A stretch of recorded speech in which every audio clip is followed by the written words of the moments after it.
17 years old. My adopted sister accused me of getting her pregnant. My family kicked me out. My girlfriend abandoned me, and I disappeared. 10 years later, the truth came out, and they showed up crying at my door. I did not open it. I think I just need to vent where someone can actually listen.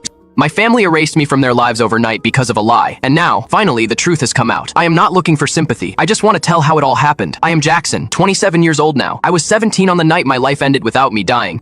It was one of those big Saturday dinners, grandparents, aunts, uncles, cousins, everyone. My parents loved putting on a show when the house was full. My mom felt like she was center stage, talking loud, showing off how united we were. My dad was grilling meat in the backyard while my brother and I hauled chairs out of storage. And there was N, my adopted sister. My parents brought her home when she was 8 because they wanted a girl. From day one, she fit in perfectly quiet, polite, shy. I helped her with homework, taught her to ride a bike, even defended her when kids teased her for being adopted. I never saw her as anything other than my sister. That night, she seemed off.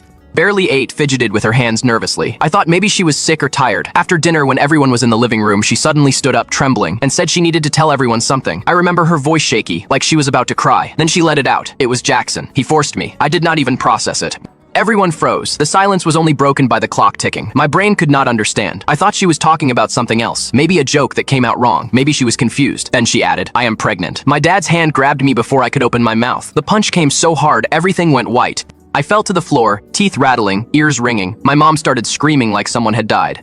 My brother was shaking his head, muttering, "Jackson, what the fuck is this? You are disgusting." Dad, I did not, but the second blow came before I could finish. "Sick son of a bitch." He roared, face red, eyes bulging. "You brought shame on us." She was crying in my mom's arms, trembling, saying she had been scared. My aunt hugged her tight, whispering, "It is okay, sweetie. You are safe now."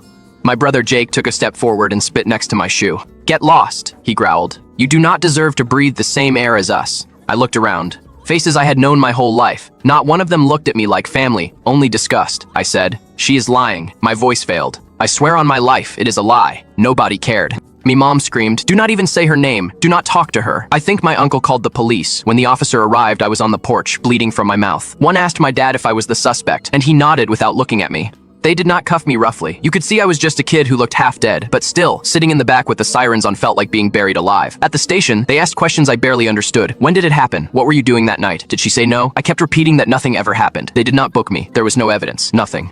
They released me in the morning. I remember one of them muttering something about statutory rape. N was 16 and I was 17, only a year apart. But still, they had to follow protocol. They took statements, called a social worker, pulled phone records. In the end, there was nothing to hold me on. They sent me home with a warning to stay available for more questions. But when I walked out, the town already knew.